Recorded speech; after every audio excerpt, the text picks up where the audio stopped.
Hola, ¿cómo te va? Bueno, acá estamos, un nuevo programa de Geopolítica y Trabajo.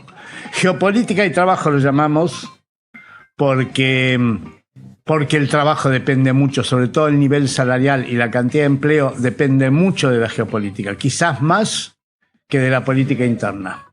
Así que acá estamos, hoy estamos sin Rubén Cortina, que está en una reunión importante, pero estamos con Manuel Carreras. Hola, Manuel. Gracias, Pepe, por la invitación nuevamente. Bueno, ya es la tercera vez en el programa. Sí, muy contento de estar acá. Ya sos staff. Junto con Rubén. Estamos con Daniel Martín, ahí atrás de los controles, manejando todo y saludando. Y como siempre está Alejandra Piaggi, que es la jefa máxima. Perfecto. Es la que está allá, fíjate, allá arriba en la torre. Claro. Allá viendo todo con los largavistas. Nos está controlando, digamos. Todo, controla todo, este programa, el otro programa, la película, el teatro, todo, controla todo. Bueno, hoy tenemos un programa, Manuel, que lo llamamos Panorama Mundial de Mal en Peor. En realidad nos interesó, ahí tenemos en la imagen, Daniel, para la imagen, la portada sería. En realidad nos interesó este tema porque con el tema de la guerra de Irán y de algunas cositas que fueron apareciendo puntuales, es como que nos hemos olvidado de las otras cosas que están pasando en el mundo, como si ya no estuviera más, ya no hay más problemas en Gaza, ya no hay más guerra de Ucrania. En Yemen. En Yemen ya no hay más nada de eso. Entonces nos parecía importante hacer, si bien no han pasado grandes cosas, pero bueno, siguen pasando cosas. Por supuesto. Y siguen avanzando las cosas, así que queríamos hacer una especie de panorama hoy y conversarlo. Ahí lo que me pareció importante, interesante empezar es con un informe que salió del JP Morgan, de la banca Morgan, hace unos 15 días, que se titula Breve informe sobre el petróleo, la ilusión de la abundancia, y ha generado un ruido este informe porque, como muestra el gráfico ahí que tenemos a la izquierda de la pantalla, lo que el informe del Morgan lo que hace es decir, sí, está bien, tenemos muchas reservas de petróleo como para tirar unos meses, pero lo que no se pueden usar esas reservas. Solamente de esas reservas, que son 8.000 y pico, como dice ahí, claro, de esas reservas se puede usar el 10%. Entonces, ojo, porque ya nos consumimos 240.000, este mes parece que fueron 400.000, así que el mes que viene entramos en una especie de alerta amarilla y ya en septiembre alerta ultra roja, porque si llegamos a la cantidad de 6.800 millones de barriles de reserva, lo que está diciendo el JP Morgan no es que va a faltar petróleo. Se van a romper las cañerías, se van a romper los oleoductos, los gasoductos, las refinerías, y se va a romper el aparato, el sistema, físicamente se va a romper, y eso es un desastre. Nunca una crisis de un nivel nunca visto, no como el del 75. Que mucho peor. Le dio un poquito más de... En el 75 lo que pasó es que pararon de producir para que le paguen más. Cuando le pagaron más, subieron la producción. Un día tardó. Acá no. Acá ese petróleo no está. Y digamos que una de las grandes diferencias que planteas es el margen de negociación, termina siendo mínimo en este caso. En el caso del 75 creo que tenía muchas más herramientas, claro, y me parece que eso fue un punto de inflexión en saber cuáles son los países que de algún punto cortan el bacalao en el tema petróleo. Claro, el margen de negociación y el margen de especulación para todas las partes en juego. Sí, habrá países que tienen un poco más de reserva que otros, pero el sistema se rompe, el sistema mundial de producción de energía se rompe como si le pegaran con un hachazo. Totalmente, porque tenés países que dependen casi en exclusiva de hidrocarburos, claro, y en esos casos no les queda alternativa de poder este tipo de reservas que solamente es una pequeña porción utilizable y el resto les conviene prolongarlo a lo largo del tiempo. Es geopolíticamente lo más estratégico posible.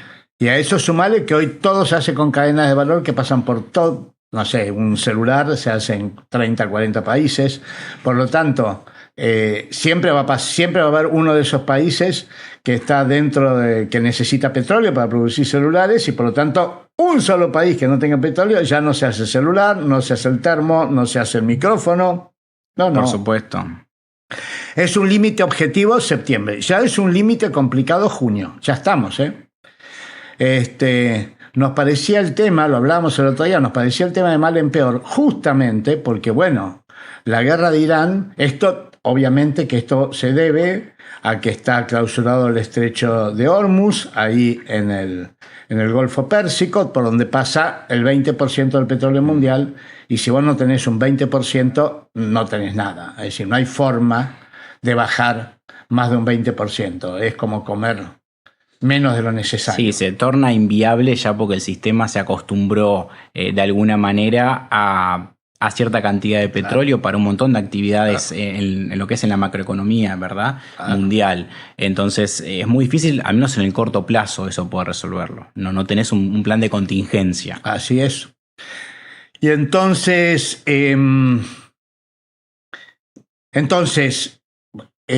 está esta crisis del petróleo que dice que hay un límite objetivo para septiembre. Objetivo, físico. Se va a romper el sistema energético mundial físicamente, no financieramente. Ya financieramente es complejo, sino físicamente. Incluso uno lo puede pensar en términos de petróleo. Si se rompe el sistema de producción de petróleo, ¿cuánto vale el petróleo? No, claro. Depende de quién lo determina. No tiene precio. Puede irse a 500, puede irse a 1000. No tiene precio. Bueno, para algunos analistas, una de las variables que termina haciendo que a veces que los Estados-nación terminen con una guerra es cuando los mercados se ven afectados de una manera muy agresiva. Y en este caso lo que estamos viendo es algo muy claro, y además también quiero agregar que es muy importante también la fuente en la cual está citando Pepe, porque claro, que lo diga JP Morgan no es lo mismo que lo diga cualquier otra entidad donde no tiene no solo la autoridad, me parece, sino también las herramientas para hacer ese tipo de mediciones. Sí, viste que acá nosotros no manejamos esas informaciones que están en el límite de la conspiranoia, porque hoy en general en Internet, para difundir un video necesitas titulares catastróficos y noticias catastróficas, al borde del apocalipsis. Ya hace como 20 años que estamos al borde del apocalipsis.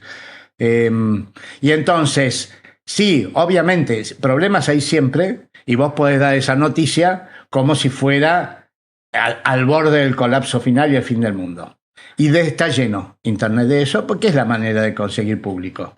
Pero el problema es lo que decís vos. Es decir, si uno toma como información ese tipo de informes en donde todo el tiempo hay un apocalipsis,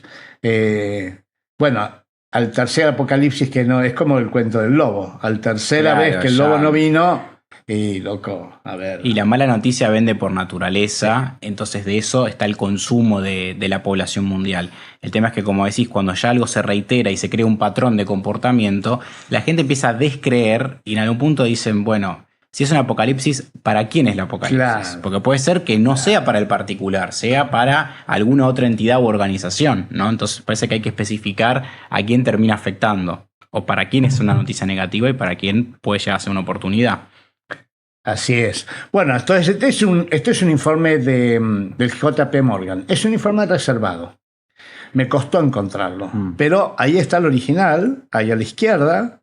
Está el original, este cuadro es del original, no está hecho por mí ni por nadie. Yo le puse las cosas en castellano, pero es el cuadro del original y efectivamente es una fuente seria. Y además es una fuente que tiene inversores. El JP Morgan tiene inversores. Por lo tanto, el JP Morgan no tiene margen económico como empresa para andar largando informaciones demasiado inventadas, porque sus propios inversores se van a ver perjudicados y obviamente se van.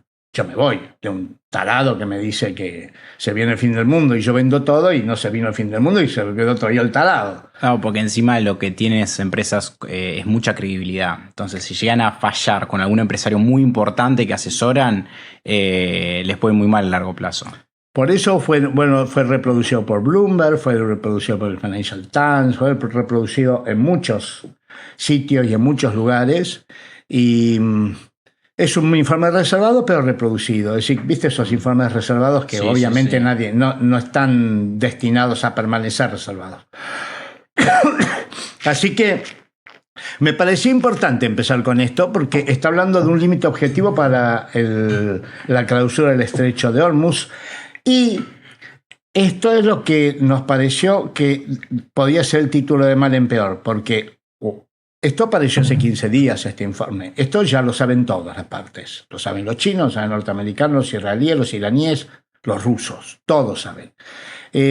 Pero ayer, o antes de ayer, es que Trump avisa que rechaza la propuesta de los puntos que le habían mandado los iraníes y dice una frase así como, que lo tengo por ahí, una frase así como está al borde de la muerte las negociaciones. Como diciendo, vuelve la guerra y acá entonces tenemos una guerra larga. Una guerra larga es ¿cuánto? Porque si en septiembre es el límite, bueno, entonces empieza a ser muy peligrosa la situación. Igualmente, como antecedente, Pepe, creo que es importante remarcar que me parece que la administración Trump, o Trump en particular, siempre ha tenido como esa acusación a la poca negociabilidad que tiene Irán. Eso pasó cuando rompió con el acuerdo nuclear que se había hecho en la época de Obama.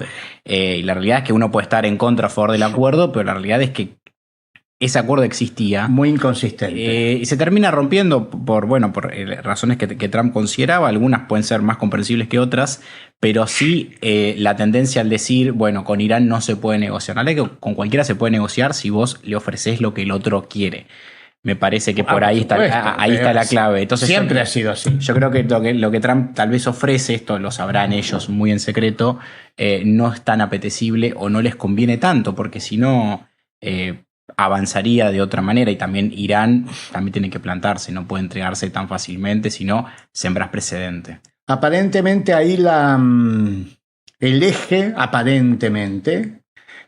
de la discusión es que Estados Unidos e Israel exigen que Irán entregue el uranio enriquecido a Estados Unidos o Israel durante 20 años. Después se lo devuelven. Y Irán lo que dice es 5 años. Y no se los doy a ustedes, se los doy a un tercer país que garantice la neutralidad. Es decir, el tema nuclear es el fondo de la cuestión. Y el tema nuclear no es un tema menor, porque, a ver, Israel tiene bomba atómica. Ahí el gran conflicto regional es Israel-Irán, y uno de los bandos tiene bomba atómica y el otro no. Y es absolutamente evidente que los países que tienen bomba atómica no los pueden tocar. El caso más claro del mundo es Corea. Corea tiene bomba atómica y nadie lo va a invadir jamás porque tiene la bomba atómica. Exacto. Ahora, Venezuela no tiene bomba atómica, Cuba no tiene bomba atómica, Libia no tenía bomba atómica, Irak no tenía bomba atómica, y entraron como Juan por su casa, o Ucrania. Ucrania, si Ucrania hubiera tenido la bomba atómica, no hubiera habido esta invasión. Creo que lo hablamos en otro programa, Pepe, pero un paralelismo muy bueno que se me ocurre es el caso de la India y Pakistán, donde los dos países lo tiene uno después del otro, la bomba atómica, para contrabalancear. En el caso de Irán es Israel obtiene, Irán no. Y ahí está uno de los focos de conflicto. Y respecto a lo que es al uranio enriquecido, siempre está ese debate entre de acuerdo a qué fuente uno lea.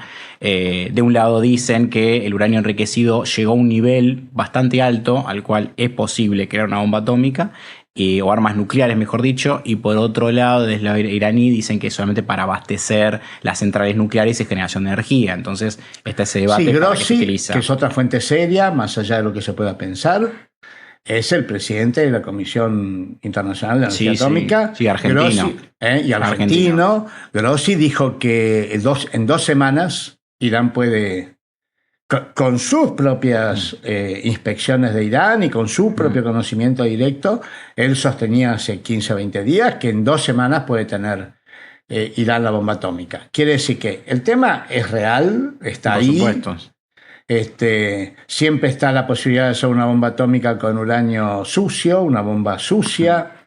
Bueno, no es un tema menor. No es un tema menor. Si Irán tiene la bomba atómica, obviamente inmediatamente después Arabia Saudita pide la bomba atómica, y si Arabia Saudita pide la bomba atómica, Egipto pide la bomba atómica, Sí. y bueno, y es ¿Por qué- complicado. ¿Por qué no Marruecos? Tal vez Claro. se me ocurre. Y- Otro país. Es un dominó. Potencia del Magreb, ¿no? Turquía, es un dominó. Entonces sí, no es un tema menor, es un tema difícil, pero por el otro lado también estamos al borde.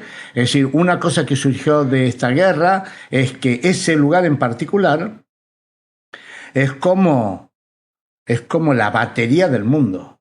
Claro, sí, sí. Bueno, es el origen, si vamos más atrás, el origen de la civilización. Sí, Bueno, no sé. además, pero De- económicamente el estrecho de Hormuz es como que por ahí pasan todos los cables. Claro. Entonces Sí, vos sí, cortás sí. esos cables y se apaga la luz del mundo. Y hay algo de eso, ¿no? Eso de decir, bueno, al final los iraníes tienen su propia bomba atómica, que es el estrecho de Hormuz. Y mucha gente que no lo conocía, yo también lo hablamos en otro programa, que este tipo de inconvenientes o guerras a nivel internacional generan que la gente se empiece a interiorizar en dónde están los puntos focales de mayor tensión y por qué son de mayor tensión. Claro. ¿Verdad? Yo creo que si preguntabas en la calle a las personas el año pasado tal vez de qué es el estrecho de Hormuz, la No. mayoría no lo sabía. Ahora ya lo tienen identificado, empiezan a ver por qué es importante. Y creo que también es importante identificar por qué para un país es relevante, obviamente. Sí, sí, sí, sí.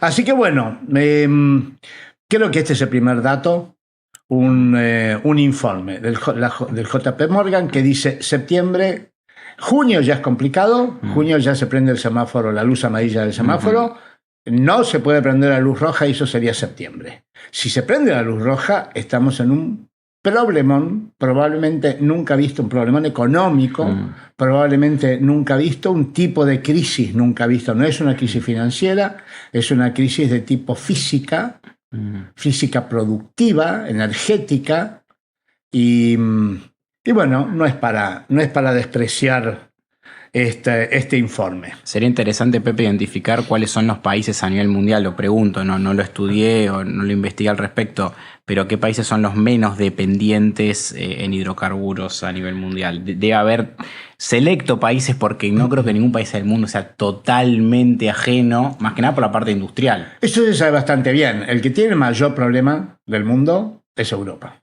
No, por supuesto, por supuesto. Después, obviamente... Los que más es fácil, yo digo, no hay que empezar en los de menos, ¿no? ¿Cuáles son los que menos le impactaría? Pero bueno, al que menos le impactaría sería Estados Unidos, porque Estados Unidos tiene un nivel industrial importante y se autoabastece. Pero el problema es que yo tengo algún dato por ahí también de lo que subió la nafta. Ah, no, empecé a decir el coste de extracción en Estados Unidos, que también es más caro que en los países de sí, Medio Oriente. Es más caro, pero la nafta salía en enero 2.40 y ahora sale 4.60. Sí. 2.80 salía y ahora sale 4.60. Es decir, subió un 60% la nafta. Eso no lo tolera tampoco una economía, porque la nafta se usa para llevar las mercaderías, para llevar la gente al trabajo, para hacer funcionar los camiones, para hacer funcionar... No, y eso estamos hablando de una economía muy robusta y sólida como la de Estados Unidos. Así que imaginar el resto de los países que no tienen esa solvencia, el problema se multiplica. Sí, en América Latina, países como Argentina, como Brasil, como México, que son productores de petróleo, tienen un poquito más de margen que países como Chile o como Colombia, como ahora Colombia creo que tiene petróleo. Ecuador también, Perú, que no tiene petróleo, es decir, economías sin petróleo sufren. China es una economía, pero China depende del petróleo, sí, sobre todo por la magnitud de la cantidad de petróleo que necesita, pero también hace rato que viene diversificando y además tiene a Rusia. Totalmente. Una alianza estratégica ya de hace tiempo. Una alianza estratégica, y ese petróleo que rechazó Europa, dijo que no quería recibir más petróleo ruso, así que los chinos, encantados del mundo, dicen... Yo no quiero el petróleo ruso. Primero lo necesito y además sí, lo quiero. No viene bien. En general el petróleo no tiene nacionalidad y funciona igual. Los autos funcionan igual con nafta rusa o con nafta norteamericana. Lo importante es que, como decía Deng Xiaoping, lo importante es que el ratón No importa cómo se llama el ratón, sino que case ratón. No importa cómo se llama el gato, sino que case ratón. Claro, Xi Jinping. sí. El genio de esta. Sí, creo que de fue esta tal vez China de hoy. total, yo creo que fue tal vez el primer gran genio en la construcción de la China actual, me parece. Ah, sí. No hay dudas de él. Poco conocido, tal vez es para lo que no le gusta un poco la historia, pero Deng Xiaoping fue fundamental. Sí, porque es un marxista. A ver, por ahí no es el tema que estamos hablando, pero vale la pena hablar. China es una historia más que interesante. Sí, la gente también habla poco de China porque no quiere ser asociada con el comunismo. Claro. Pero no hablar de China en este momento es como no hablar de Estados Unidos porque no quieres ser asociado con el imperialismo. A ver, son potencias. No podés desconocer las potencias que manejan el mundo. Y China era un país comunista a ultranza, sin mercado, donde todo se hacía en términos estatales, básicamente, de economía estatal, sin lucro, y bueno, no le fue muy bien. Y aparece Deng Xiaoping cuando muere Mao Zedong. Deng Xiaoping era un histórico de la revolución, de los primeros momentos, compañero de Mao Zedong, no es un jovencito de Chicago, educado en Chicago, es un guerrillero que luchó contra los japoneses en la guerra civil, pero él tiene un tipo de pensamiento que a mí me parece muy piola, no me sorprende. Pero él dice, no, nuestra primera obligación no es ni el socialismo, ni el capitalismo, ni bla, bla, ni bla, bla, bla. Nuestra primera obligación es que la gente no sea pobre. Entonces, de ahí viene esa frase. No importa cómo se llama el gato. No importa cómo se llama el sistema económico. Lo importante es que el gato case ratones. Lo importante es que la economía resuelva la pobreza. Yo lo que rescato de él, Pepe, es que él tomó un sistema, para mí, que terminó siendo eficiente, que es de prueba y error. Porque él no es que convierta todo China, lo abra al mercado automáticamente, sino crea 4 zonas económicas especiales, ¿verdad? Donde tenía mucha facilidad en cuanto a aranceles. Y la realidad es que como le funcionó en esas 4 zonas, después lo termina abriendo y es muy paulatino, pero termina siendo muy efectivo. Yo he leído algunos artículos, y no solo China, también sucede en la India, también sucede en Indochina, también sucede en Vietnam, en Corea del Sur. Los grandes cambios productivos que han hecho los países del este asiático son cambios progresivos. Totalmente. Todos. Sí, los capitalistas y los comunistas. Los más de Estado, los menos de Estado. Progresividad. Hay algo en la cultura oriental que evita la cosa, por eso se evita la violencia también. Es decir, para. Los cambios tienen que ser lo más graduales posibles o lo racionalmente que sea posible para evitar también graves daños. Obviamente, cuando vuelvo a ser, el caso opuesto es la Argentina.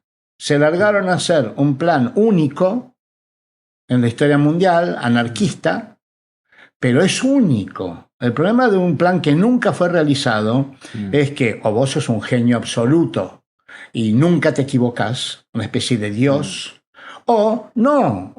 A ver, es lógico que nuevos sistemas no anden bien al principio y tengas que irlos corrigiendo. Tú lo vas corrigiendo en 20, 30 años, los corregís. En 2, 3 años lo que tenés es un desarreglo que se corregirá alguna vez, pero en 20 años. No, total. Además, yo creo que Deng Xiaoping era muy consciente de toda la capacidad que tenía China. O sea, podían hacerlo. No era un país que le hubiese costado. Y de a poco lo fue logrando.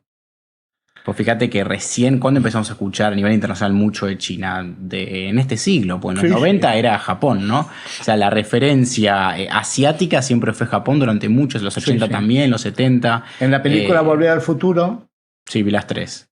¿En cuál la 1? En la número 2, la que van al futuro, Volver al Futuro, sí, la que van al futuro, donde lo despiden a él de la empresa, que lo despiden por televisión, le mandan un fax por televisión, en la potencia dominante de Japón. Claro. Y esos son años 80, es decir, en esa época hubiera sido absurdo poner un chino que despida a, ¿cómo se llama el protagonista?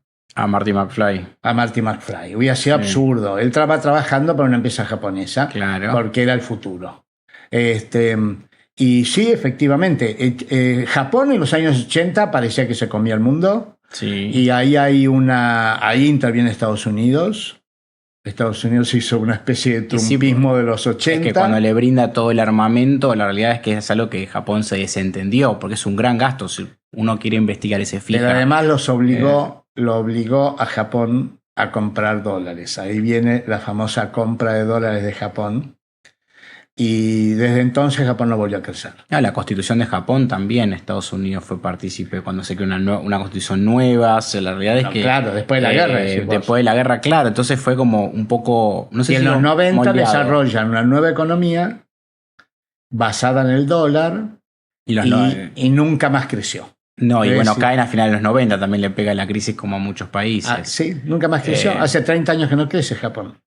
Y tiene el mismo partido, Y con temas poblacionales también muy grandes. Japón, mucha gente no conoce eso. Japón, desde la Segunda Guerra Mundial hasta hoy, fue gobernada por un solo partido, el Partido Liberal, el Partido de Derecha.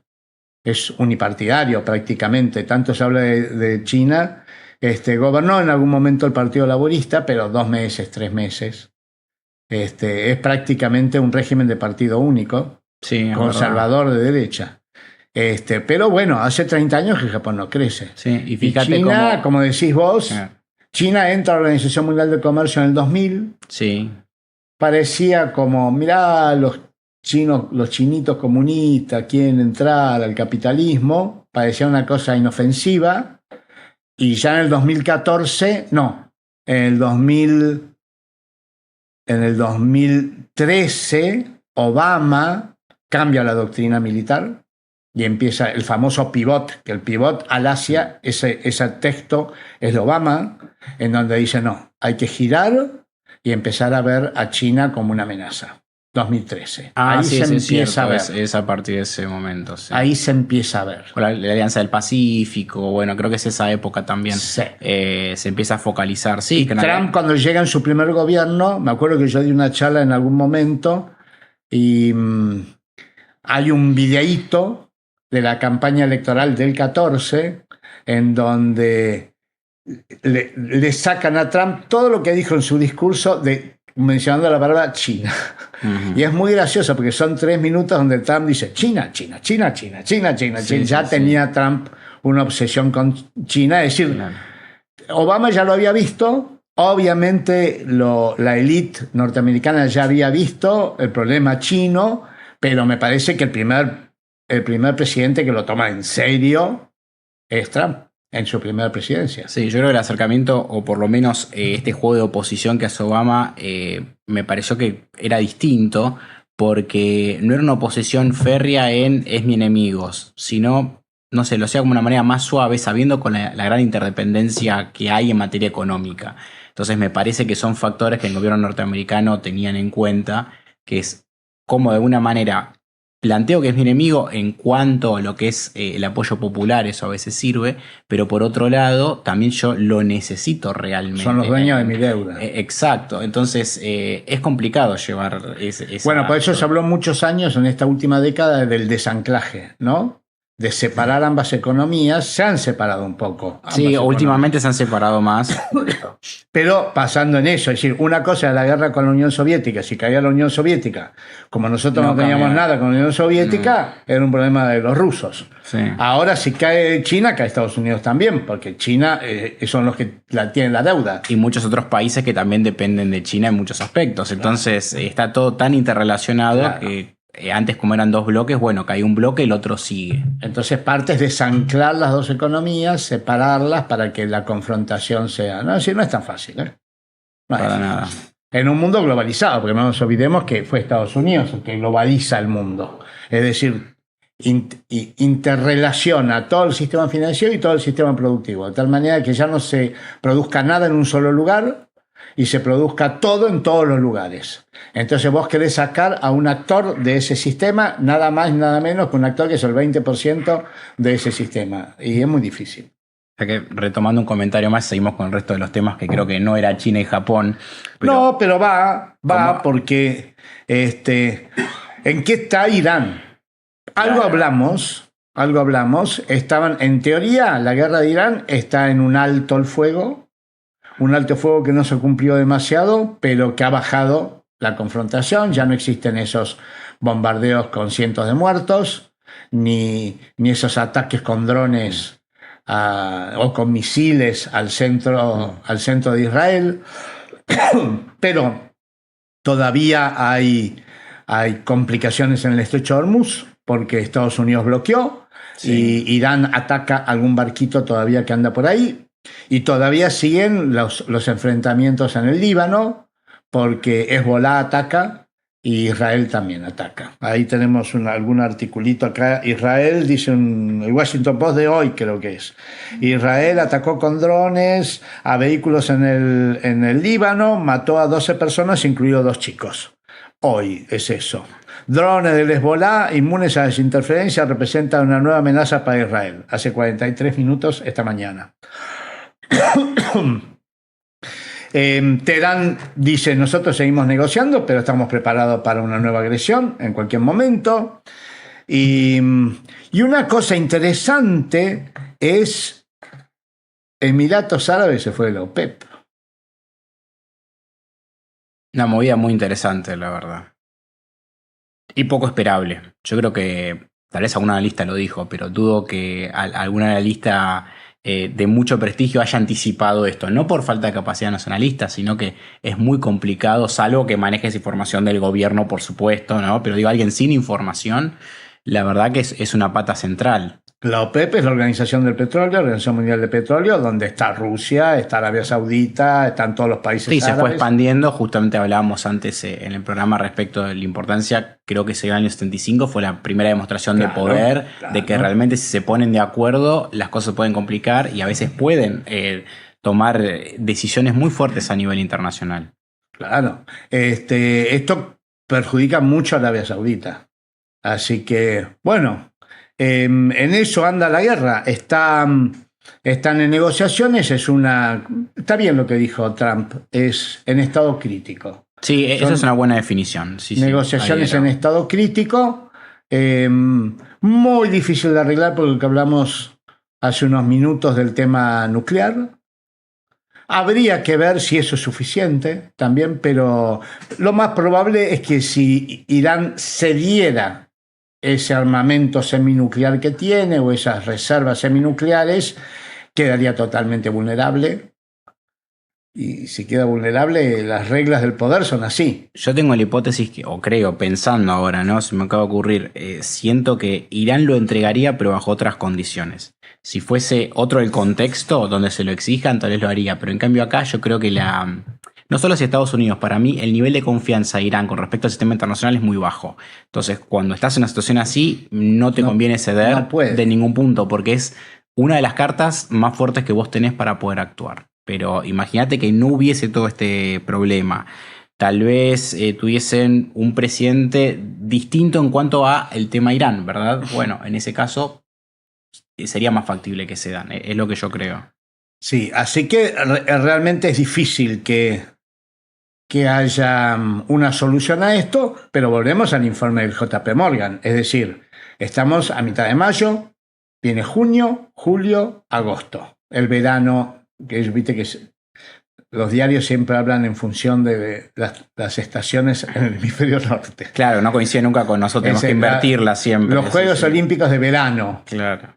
Pero son en invierno.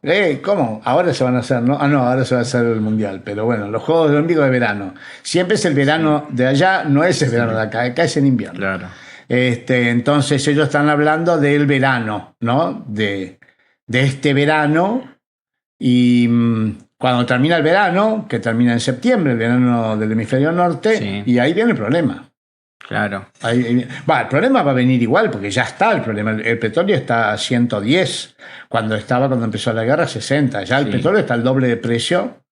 110 en Brent, en Noruega. Claro, sí. El barril ahí en lugar de producción debe estar 200, 300, 400. Lo que deben estar pagando, no sé, los coreanos, los vietnamitas, los malasios, lo que deben estar pagando por un barril el barril de Brent es simplemente una medida que uno tiene para tener una referencia, pero es cierto que va variando. porque hoy hay poco petróleo y por lo tanto el que pone más se lo lleva, es un remate. Totalmente. Así que bueno, Irán está en esta situación. La guerra de Irán es más conocida y los medios de comunicación está en un impasse con mal pronóstico, en donde las negociaciones no están corriendo, se mandan sus puntos, sus exigencias, sus intereses, el otro lo rechaza de plano, y así que con mal pronóstico, en estado crítico, como dice Trump.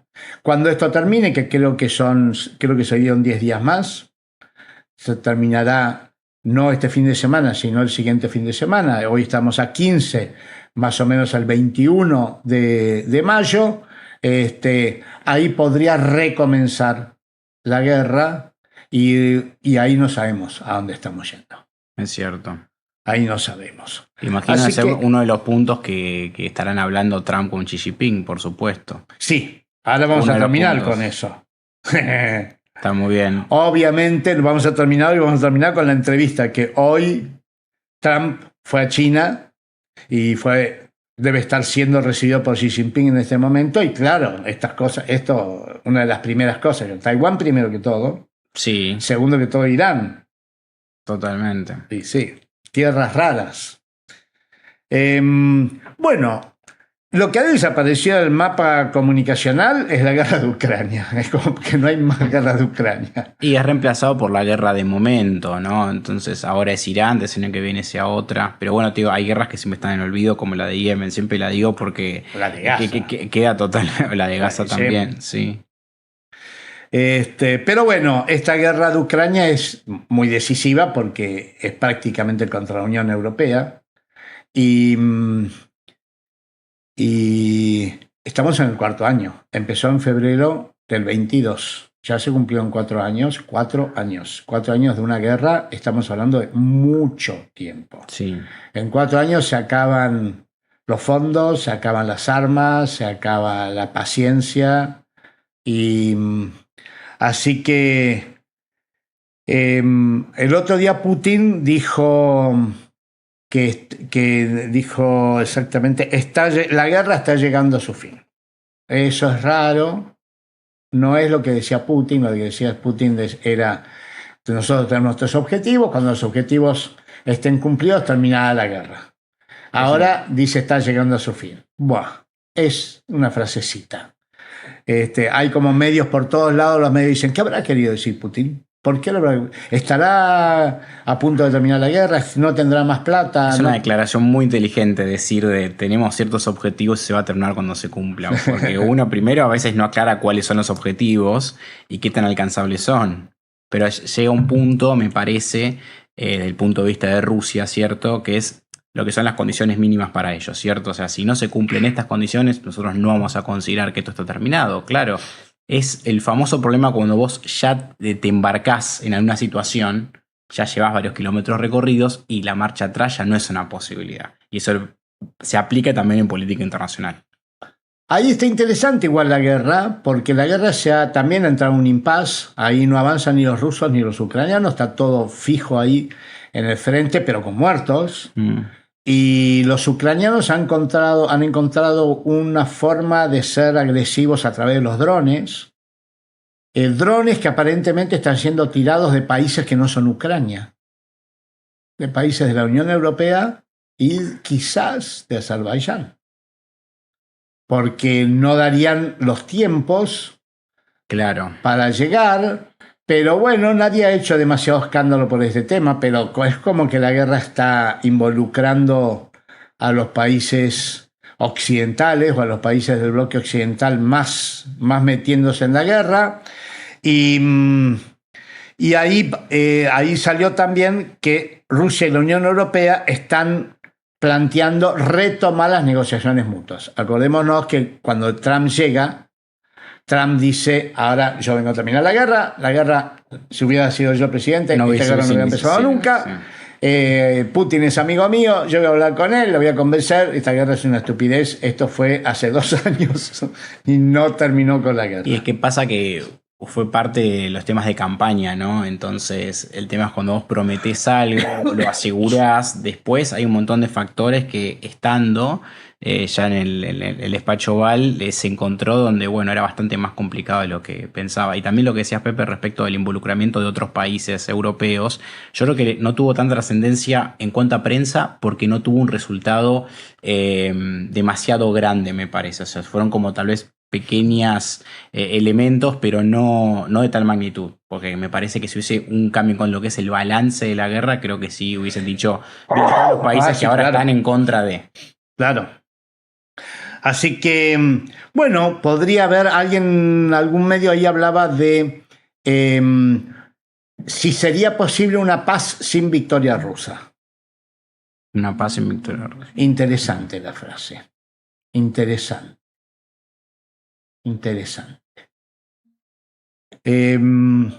Y bueno, por otro lado los rusos también. Es una guerra de drones en este momento. Todos los medios te dicen, este momento es una guerra de los drones. Los drones han ocupado el espacio bélico, también lo han ocupado en Irán. Es la gran revolución militar del momento.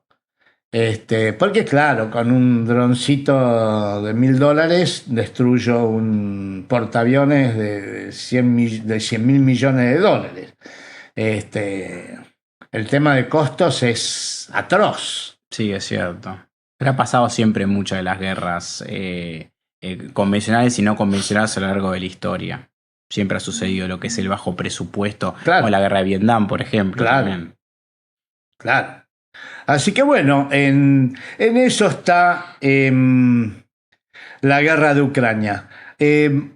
Zelensky, el presidente de Ucrania, tiene problemas de corrupción importantes. Ahí vi que iniciaron el proceso contra el ex jefe de él, el jefe de gabinete, una persona muy cercana. Tiene problemas de elecciones, como no han podido realizar elecciones por la guerra, él no está elegido, él es le han extendido el mandato, pero está en una situación sumamente ilegal. Así que también apunta a una guerra larga. La frase sería, creo que le falta legitimidad.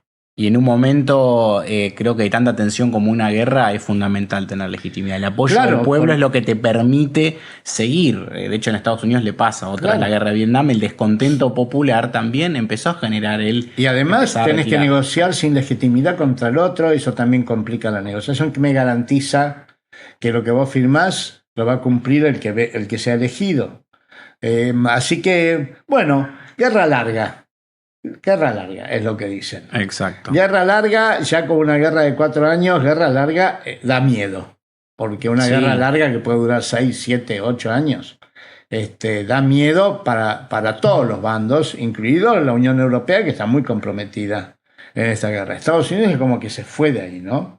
Sigue mandando cositas, pero es como que no está. Bueno, Estados Unidos en muchas guerras siempre ha tenido la suerte y ha podido hacer eso. De estar y no estar.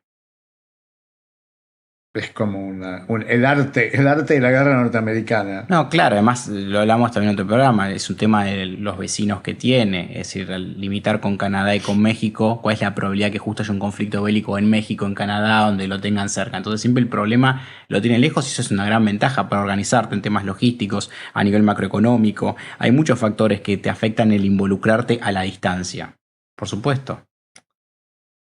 Bueno, otro de los grandes temas del momento es el Reino Unido. Recordemos que el Reino Unido fue probablemente la potencia más poderosa de la historia de la humanidad. No tengo dudas. En cuanto a lo que abarcó una territorialmente, cuarta parte del mundo. Una cuarta parte del mundo pertenecía al Imperio Británico.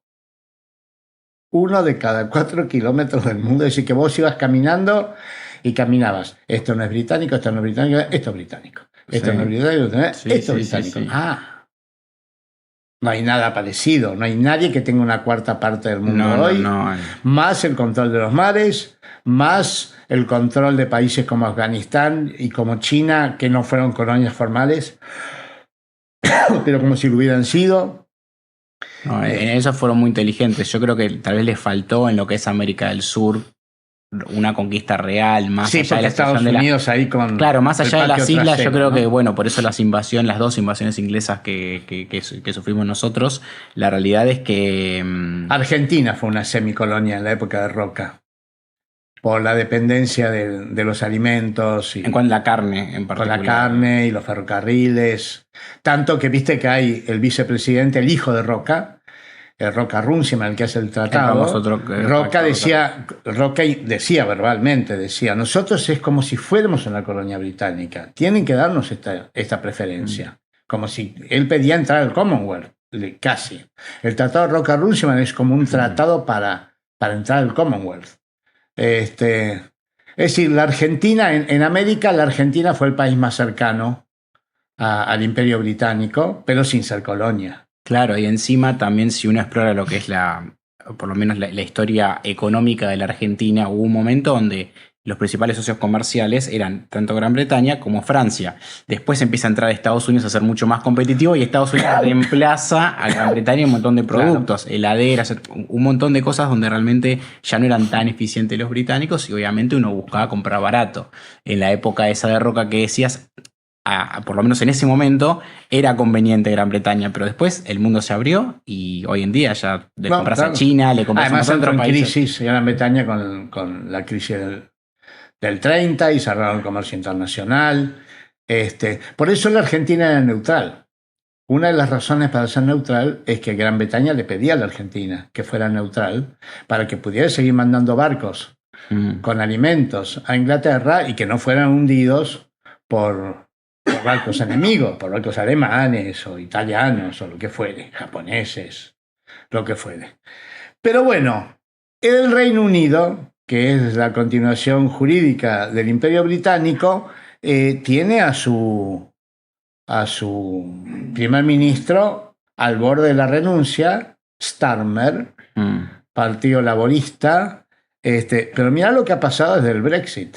Mirá lo que ha pasado desde el Brexit. ¿Sabes qué? De ese tema muy interesante, no lo chequeé, pero creo que hoy o ayer había leído muy por arriba, así que esto a chequear. Siempre aclaro, cuando tengo información que ya la chequeé, lo digo más sólido, pero esto es a chequear. Me parece que en Gales, ¿por qué digo Gales? Porque si uno recorre la historia de Inglaterra, uno ve que siempre el país que le fue mucho más leal fue Gales. En una escala podemos poner Gales, en un segundo lugar ahí ya sería Irlanda del Norte y después Escocia, que fue la más reticente. Pero Gales siempre fue el que estaba de acuerdo en todo. Y en Gales, no sé si llegan a tener mayoría, pero un partido independentista tiene ya muchas bancas. Ganó. Cosa que, claro, que antes no había pasado. Entonces, yo digo, alarma muy importante ahí en Gales, porque la realidad es que uno puede llegar a pensar, bueno, puede ser que no exista alarma un Reino en todas Unido. partes. Primero, si renuncia a Starmer, creo que va a renunciar porque renunciaron 4 ministros y es un desastre. Si renuncia a Starmer, estamos hablando del 6º primer ministro que renuncia en una década. Prácticamente un primer ministro por año y un poquito más. Parece un país latinoamericano, una republiqueta latinoamericana. Bueno, esa es la crítica que se tiene al sistema parlamentario, ¿no? O sea, por lo menos los que se oponen al sistema parlamentario, de que dependés de alianza, entonces es muy fácil no, cambiar. Está bien, pero antes del Brexit estuvo... No, había mayor consenso, eso es cierto. Antes del Brexit estaba David Cameron, que estuvo 6 años. Sí, sí. Y estuvo Tony Blair y estuvo Margaret Thatcher, es decir, tenían primer ministro que duraban 6 años, 10 años, tipo presidente, un poco más. Sí. Tony Blair estuvo como 20 años, Margaret Thatcher estuvo como 20 años. Y ya te digo, Cameron. Sí.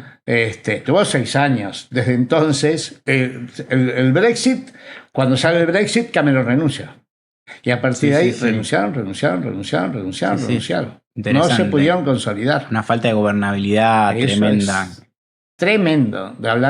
Y estamos hablando de el Imperio Británico. Claro, por eso yo me remarcaba lo de Gales, porque digo, si Gales se llega a querer separar también, bueno, es para Gales ganó el Partido Nacionalista. En Gales, el Partido Laborista hace 100 años que ganaba.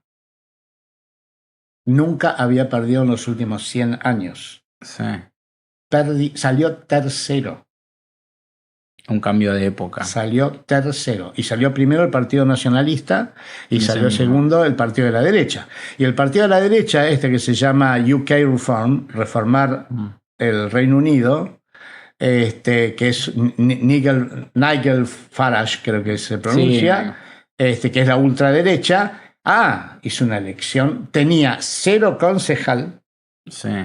Y pasó a tener 1.400 concejales. El que más tiene hoy. Es el número 1 en cantidad de concejales. Sí, me acuerdo. Nigel Farage. Lo tildaban de loco en su momento, me acuerdo. Hoy por hoy, y el Partido Conservador, que es el otro partido de derecha, perdió concejales. Y también le fue mal. Quiere decir que en realidad, vamos a ver, son elecciones municipales. Pero en realidad...